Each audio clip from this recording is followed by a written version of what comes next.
ඔව් අද අපි කතා කරන්නේ 10 වසරේ 16 වෙනි මාතෘකාව. තාම වැදගත් මාතෘකාවක් සමාන්ත්‍රාස පිළිබඳ. තාම වැදගත් මාතෘකාවක්.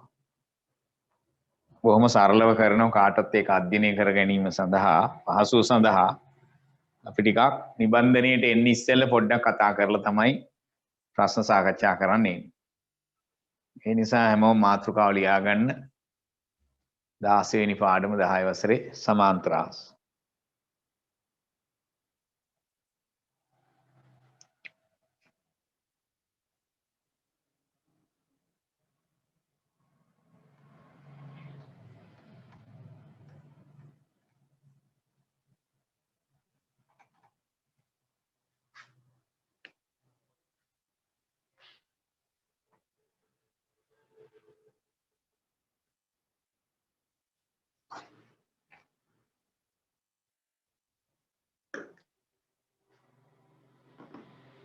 සමාන්ත්‍රාස. සමාන්ත්‍රාස කතා කරන්නට ඉස්සෙල්ලා පොඩ්ඩක් අපි ඔය චතුරස්ස එහෙම හඳුනාගමු ඉස්සෙල්ලා. සමාන්ත්‍රාස පවුලේ දිනවනේ තව එක එක කට්ටිය ඉන්නෝනේ. චතුරස්ස පවුල හඳුනාගමු. ඉස්සෙල්ලාම පළවෙනි එක ලියන්න. චතුරස්සය. චතුරස්සය සමාන්ත්‍රාස කරන්න නම් මේ වගේ පිළිබඳ අවබෝධය පොඩ්ඩක් තියෙන්න ඕන වැඩි යන්න ඉස්සරහට. චතුරස්සය ඔයගොල්ලන් දන්නේව තමයි මේ කතා කරන්න හදන්නේ. පොඩ්ඩක් මතක් කරන් යනවා. චතුරස්සය. එක චතුරස්සය. ඇඳගන්න හැමෝම චතුරස්සය.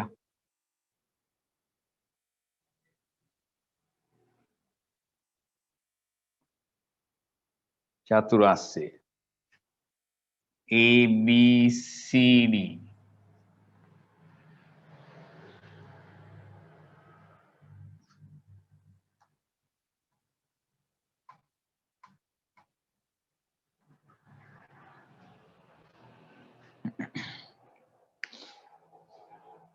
චතුරස්සය.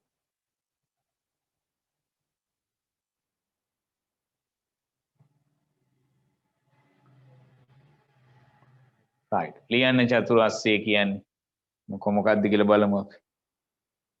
ලියන්න. රේඛාඛණ්ඩ හතරකින්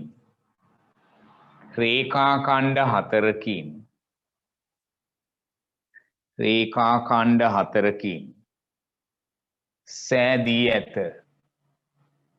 රේඛාඛණ්ඩ හතරකින් සෑදී ඇත.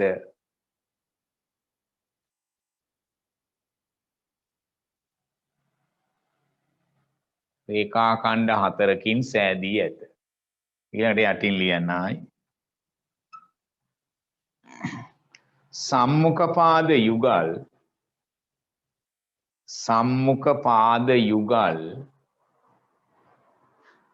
සම්මුඛපාද කියන්නේ මුහුණට මුහුණලායි. යුගල් සම්මුඛපාද යුගල් කවුද? AB සහ DC ඔන්න එක යුගලක්. AB සහ DC එක යුගලක්. තව එකක් තියෙනවා. AD සහ BC. එතන සම්මුඛපාද යුගල් දෙකක් තියෙනවා. ජෝඩු දෙකක්. සම්මුඛපාද යුගල් දෙකක්.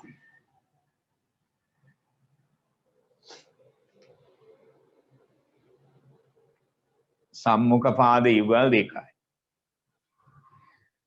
ආයටින් ලියන්න. තරුවක් දා ලියන්න. සම්මුඛ කෝණ යුගල් සම්මුඛ කියන්නේ මුහුණට මුහුණලා ඉන්න කයි. සම්මුඛ කෝණ යුගල් කවුද? සම්මුඛ කෝණ යුගල් ඒ කෝණය සහ මේක තනියේ ඉන්න නිසා තනියෙන් නම් කරන්න පුළුවන්. තනියමනේ ඉන්නේ. ඒ කෝණය සහ C කෝණය. ඔන්න සම්මුඛ එක යුගලක්, කෝණ යුගලක්. තව යුගලක් තියෙනවා. B කෝණය සහ D කෝණය. මේවා පිළිබඳ අවබෝධය තියෙන්න ඕනේ දැන් මේ පාඩමට යන්න. නිසා පොඩ්ඩක් මතක් කරන් යනවා. B කෝණය සම්මුඛ කෝණ යුගල්. යුගල් ජෝඩු දෙකක් තියෙනවා. එකක් A කෝණය සහ C කෝණය, B කෝණය සහ D කෝණය. මොන චතුරස්‍රය පිළිබඳ පොඩි හැඳින්වීමක් කරේ මං. චතුරස්‍රය රූප සටහන තියෙනවා. එයාට තියෙනවා රේඛා ඛණ්ඩ හතරකින් සෑදිලා තියෙනවා. ඒ වගේම එයාට තියෙනවා සම්මුඛ පාද යුගල් දෙකක්. ඒ වගේම සම්මුඛ කෝණ යුගල් දෙකක් තියෙනවා. ඔන්න සමාන්තර ආශ්‍රය වලට එන්නේ ඉස්සෙල්ලා චතුරස්‍රය පිළිබඳ පොඩි අදහසක් ගත්තා. පොඩ්ඩක් මතක් කරන් යමු. දැන් එනවා අපි දෙවෙනි එක්කෙන. ඍජු කෝණ ආශ්‍රය. ඍජු කෝණ ආශ්‍රය. ඍජු කෝණ ආශ්‍රය. ඍජු කෝණ ආශ්‍රය. ඍජු කෝණ ආශ්‍රය.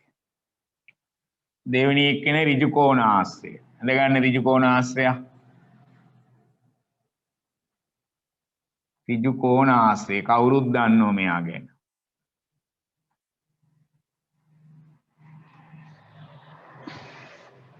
ඍජු කෝණ ආශ්‍රය. PQRX ගම්. PQRX.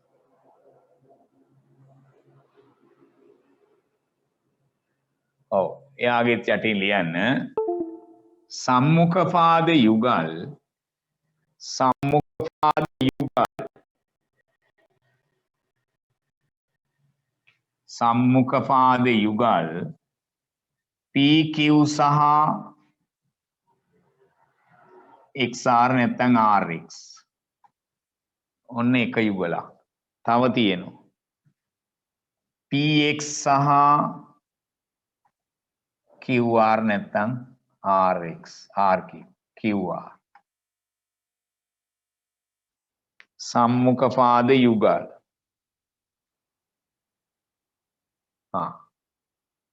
තව තරුවක් දාලා ලියන්න.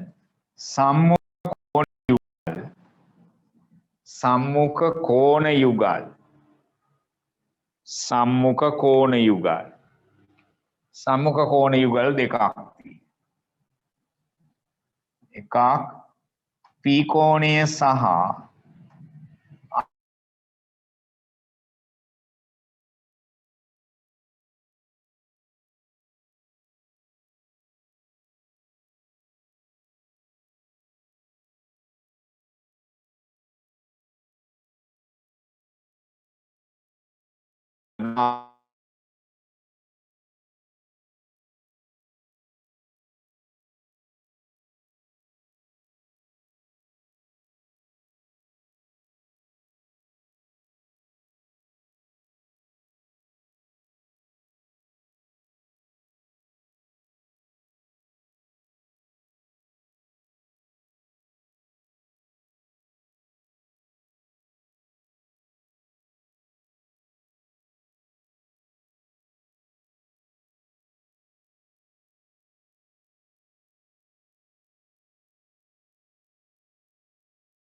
හරි.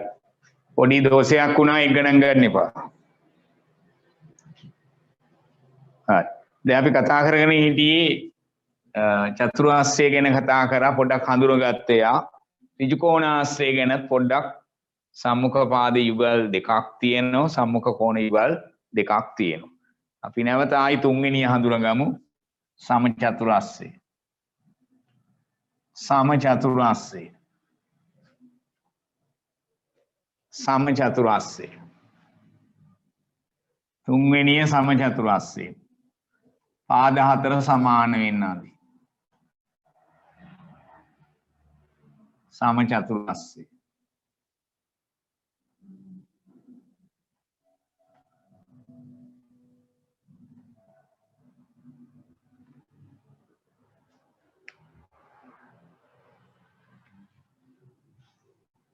ABCD ABCD ලියන්න සම්මුඛ පාද යුගල් AB සහ DC නැත්නම් CD AB සහ CD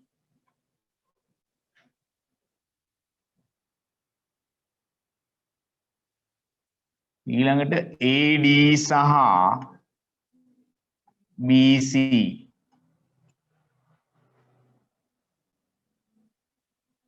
ඊළඟට සම්මුඛ කෝණ යුගල් A කෝණය සහ C කෝණය B කෝණය සහ D කෝණය සම්මුඛ කෝණ යුගල්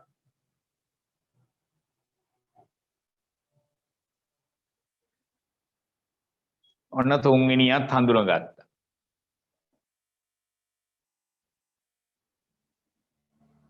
AB සහ CD AD සහ BC කියන්නේ සම්මුඛ පාද යුගල් A කෝණය සහ C කෝණය B කෝණය සහ D කෝණය සම්මුඛ කෝණ යුගල්. ඊළඟ හතරවෙනිය හඳුන ගන්නෝ හතරවෙනිය චතුරාස්‍රයක විකර්ණ හතරවෙනිය චතුරාස්‍රයක විකර්ණ ඕ එනවා මේ පාඩමේ යනකොට එතකොට කිව්වම හඳුනගෙන තිබුණාම ලේසි. ඒ නිසා පොඩ්ඩක් හඳුන ගන්න පොඩි කාලයක් අරන්. චතුරාස්‍රයක විකර්ණ චතුරාස්‍රය ඇඳලා විකර්ණ අඳින්න. චතුරාස්‍රයක විකර්ණ චතුරාස්‍රයක විකර්ණ චතුරාස්‍රය ලස්සන රේඛා ඛණ්ඩ හතරකින් මේ වට වෙලා තියෙන්නේ. විකර්ණ මොනද විකර්ණ කියනකොට හඳුනගෙන දෙවනම ලේසි. චතුරාස්‍රයක විකර්ණ P Q R S විකර්ණ ඕහිදී ඡේදනය වෙනවා. චතුරාස්‍රයක විකර්ණ තමයි මේ අපි යන්නේ. PR විකර්ණයක් QX විකර්ණයක්. ඕහිදී ඡේදනය වෙනවා. හඳුනගමු.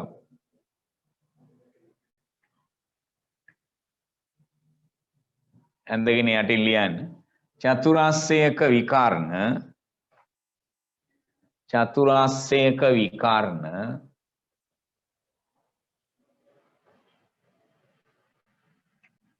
PR සහ QX PR සහ QX PR සහ QX ඒවා ඕහිදී ඡේදනය වේ. ඒවා ඕහිදී ඡේදනය වේ. ඒවා ඕහිදී ඡේදනය වේ. ඒවා ඕහිදී ඡේදනය වේ. ඒවා ඕහිදී ඡේදනය වේ. ඔන්න දැන් කිව්වම චතුරාස්‍රයක විකර්ණ ඕහිදී ඡේදනය වේ කිව්වම ටක් ගාලා රූප සරහන නැද ගන්න පුළුවන් වෙනවා. ඒකයි මේ මතක් කරන් යන්නේ. චතුරස්‍රයේ විකර්ණ එකිනෙකට ඕහිදී ඡේදනය වේ කියලා වාක්‍යයක් තිබුණොත් චතුරස්‍රයේ ඇඳලා විකර්ණ එකිනෙකට ඡේදනය වෙනවයි කියන එක ඇඳ ගන්න පුළුවන් හැකියාව තියෙන්න ඕන දැන් හඳුනගෙන යන නිසා. right. ඊළඟට එනවා මගේ මාතෘකාවට. 5. පස්වෙනිය. ඔන්න සමාන්තර ආශ්‍රය. සමාන්තර ආශ්‍රය. ඔන්න දැන් පාඩමට එන්න හදන. සමාන්තර ආශ්‍රය. සමාන්තර ආශ්‍රය. ඇඳ ගන්න සමාන්තර ආශ්‍රය. සමාන්තර ආශ්‍රය.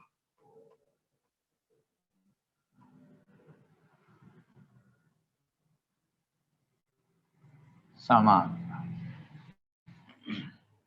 A B C D සමාන්තර ආශ්‍රය.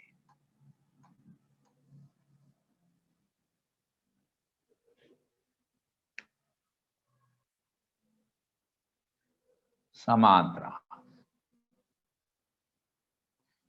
මේ ඇඳලා තියෙන සමාන්තර ආශ්‍රය.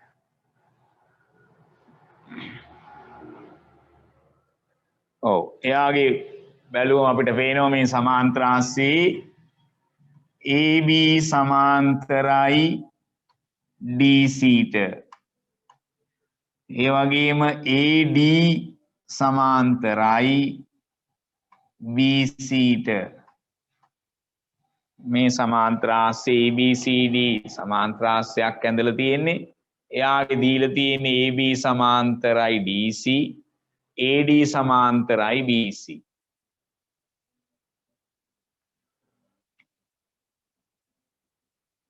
හරි. එතකොට දැන් ගන්න රතු පෑන අතට. ඔන්න සමාන්තර ආශ්‍රය කියන්නේ මොකක්ද කියලා කියන්න හදන්නේ. රතු පෑන අරන් ලියා ගන්න හොඳට මතක තියාගන්න. දැන් සම්මුඛ පාද යුගල් යුගල් කියන වචනේ ඉන්නමු. සම්මුඛ පාද යුගල්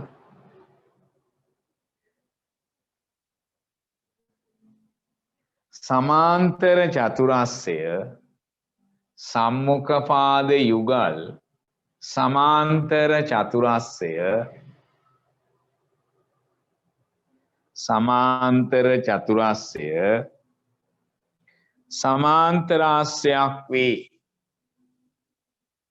සමාන්තරාශ්‍රයක්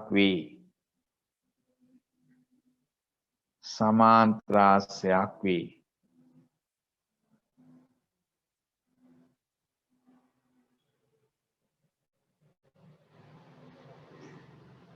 සමාන්තරාශ්‍රයක් වේ.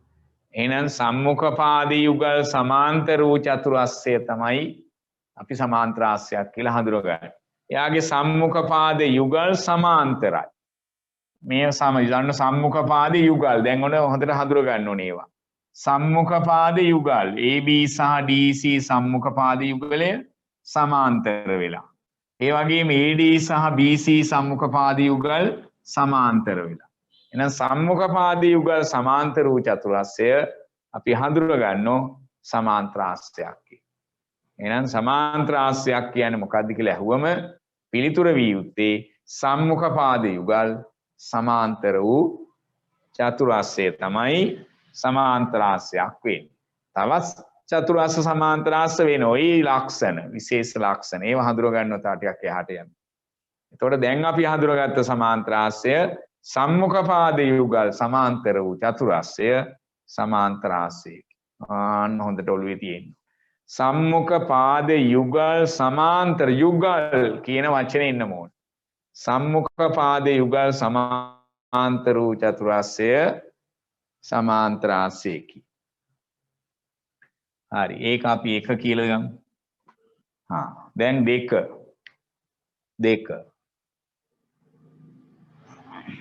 දෙවෙනි එක සමාන්තරාශ්‍රයක් අඳින්න මේ විදිහට ඇඳලා විකර්ණ ඕහිදී ඡේදනය කරන්න.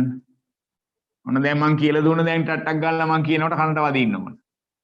විකර්ණ එකිනෙකට ඡේදනය කරන්න ඕහිදී සමාන්ත්‍රාසයක් ඇඳලා විකර්ණ එකිනෙකට ඕහිදී ඡේදනය කරන්න. දැන් ඕවා කිව්ව ඔන්න ඔය නිසා.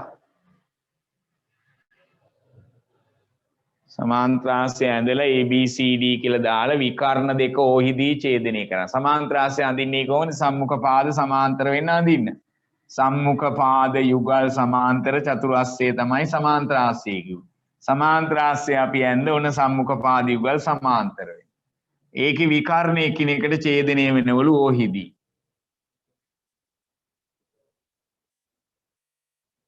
ඇඳලා ලියන්න යටින්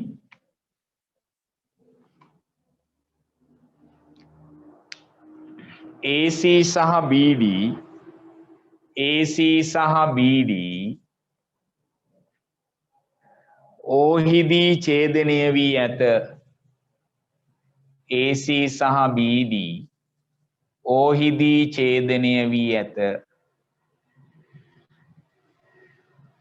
ඕහිදී ඡේදනය වී ඇත. ඕහිදී ඡේදනය වී ඇත. right. අපි දැන් එනවා සමාන්ත්‍රාසයේ පළවෙනි ප්‍රමේයයට.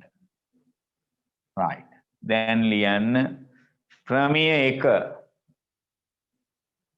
ප්‍රමේය 1. ප්‍රමේය 1. ප්‍රමේය 1. ප්‍රමේය 1 කියලා ලියන්න සමාන්තරාසයක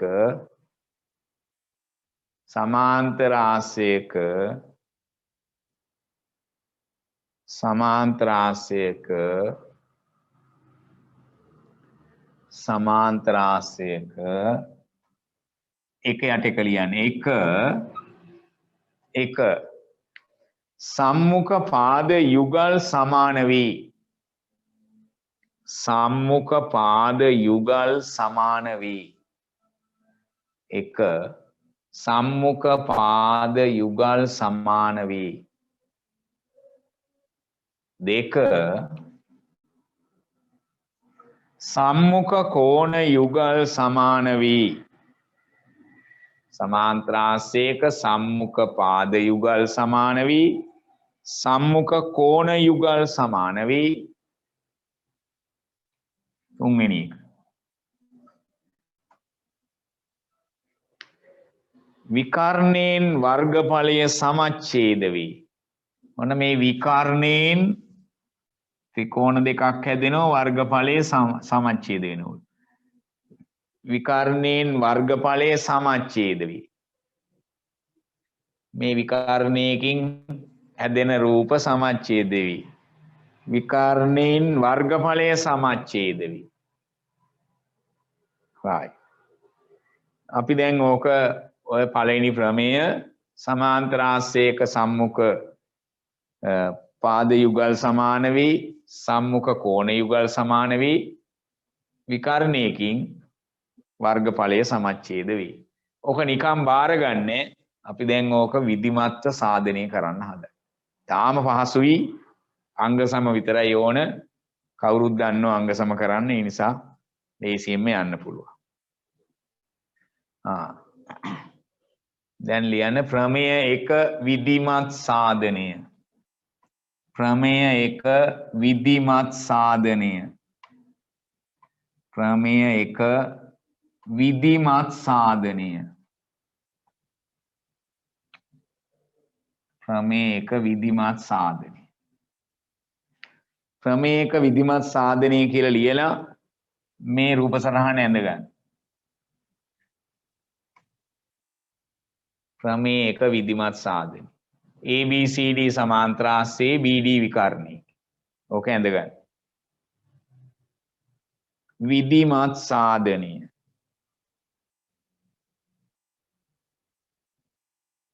විධිමත් සාධනය.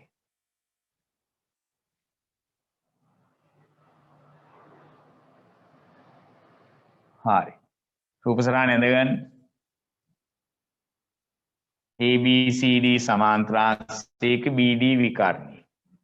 රූපසරාණ ඇඳගෙන අපි විධිමත් සාධනය කරනකොට ඉතින් දත්තය නිර්මාණ කරානම් ඒවා සාධනය කළ යුත්ත සාධනය ඔක්කොම ලියන්න. විධිමත් සාධනය කරනවායි කියන්නේ. එතකොට අපි දැන් ඉස්සෙල්ලම ලියනවා දත්තය. දත්තය ලියන්න. දත්තය. දත්තය.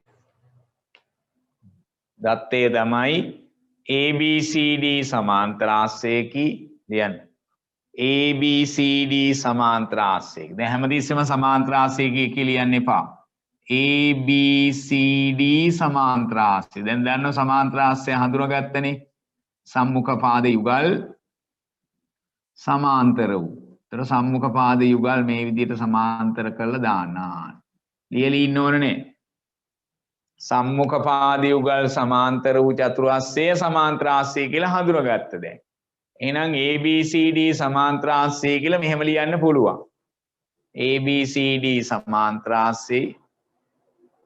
සමාන්තරාස්සයකි BD විකර්ණයකි. දත්තයට ලියන්න. BD විකර්ණයකි. දත්තය ABCD සමාන්තරාස්සයකි BD විකර්ණය. BD විකර්ණයකි. ඔන්න දත්තේ ලිව්වා. ABCD සමාන්තරාස්සයකි BD විකර්ණයකි. ඕන කෙනෙකුට පුළුවන් බොහොම පහසුවෙන් කරන්න මේ සරලව කරගෙන යන්නේ. දැන් ලියනවා සාධනය කළ යුත්ත. සාධනය කළ යුත්ත. සාකයු. කෙටියෙන් ලියන්න. සාකයු. සාකයු. සාධනය කළ යුත්ත. සාධනය කළ යුත්ත ඔයගලන් කරුණු තුනක් කිව්ව සාධනය කරන්න ඕන. කරුණු තුන මොකද්ද? කරුණු තුනක් ගැන කතා කර සාධනයට. සම්මුඛ පාද යුගල් සමාන වේ කිව්වා. ඒක සමාන යන සාධනය කරන්න හදන්නේ. සම්මුඛ පාද යුගල්. කවුද එහෙනම්? මේ සම්මුඛ පාද යුගල් AB සහ DC සම්මුඛ පාද යුගල් සමානයි කිව්වා. AB සමාන වෙනෝ DC ට. ඔන්න බව. AB සමානයි DC. ඒ වගේම AD සමානයි BC. ඒත් බව. එකෙන් කිව්වේ ඒක සම්මුඛ පාද යුගල් සමාන බව. දෙකෙන් කිව්වේ සම්මුඛ කෝණ යුගල් සමානයි කියලා. කරුණු තුනක් ගැන කිව්වනේ එකෙන් කිව්වේ මේක. දැන් මේ තුන් දෙනාම එක සැරේට ඔප්පු කරන්න හදන්නේ. දෙවෙනි කරුණෙන් කිව්වේ සම්මුඛ කෝණ යුගල් සමාන බව. එහෙනම් ඒ කෝණය සමානයි මේ තනියම ඉන්නවනම් මෙහෙම ලියන්න ලේසි. BAD කෝණය කියන එක තමයි අපි කෙටියෙන් ලියන ඔය කෝණය. සමානයි C කෝණය. තනියමනේ ඉන්නේ. බව. ඊළඟට තව සම්මුඛ කෝණ යුගලක් තියෙනවා. ඒක නම් තනියම නෙවෙයි ඉන්නේ විකර්ණයෙන් ඡේදනය වෙලා කෝණය දෙකට බෙදිලා. ඒ නිසා B කෝණයයි D කෝණයයි කියලා ලියන්න බෑ ඒකේ. ඒක නම් කරලා ලියන්න. ABC කෝණයයි ABC කෝණයයි ඒක නම් කරන්න. ABC කෝණයයි සමාන වෙන්න ඕන ADC කෝණය. ADC කෝණය. ADC කෝණය. බව. තව කරුණක් ගැන කිව්වා. තුන් දෙනාම එක සැරේට ඔප්පු කරන්න හදන. A කෝණය සමානයි C කෝණය බව. ABC කෝණය සමානයි ADC කෝණය බව. ආයි කිව්වා විකර්ණයෙන් වර්ගඵලය සමච්ඡේද වේ. එතකොට විකර්ණයෙන් වර්ගඵලය. දැන් මේ BD විකර්ණයෙන් හැදෙනවා මේ වගේ කොටස් දෙකක්. මේ වගේ කෑලි දෙකක් හැදිලානේ. ත්‍රිකෝණ දෙකක් හැදිලා. මෙහෙම හැදිලා කොටස් දෙකක්. මේ වගේ කොටස් දෙකක් හැදිලා තියෙන්නේ. ඒ දෙන්නගේ වර්ගඵලය සමානයි කියලා කියන්න හදා. විකර්ණයෙන් වර්ගඵලය සමච්ඡේද වේ. එහෙනම් ඒක ලියන්න ඕන. ABD ත්‍රිකෝණය ABD කෝණය නෙවෙයි ABD ත්‍රිකෝණය. ත්‍රිකෝණය මේ විදිහට සංකේත. ABD ත්‍රිකෝණේ වර්ගඵලය සමානයි. ඔයගලන් දිගට ලියන්න අර පේන්නේ නැහැ කියලා හිතන් මම අර මෙහෙම ලිව්වේ. ABD ත්‍රිකෝණයේ වර්ගඵලය සමාන වෙනවා BCD ත්‍රිකෝණයේ වර්ගඵලය. BCD ත්‍රිකෝණය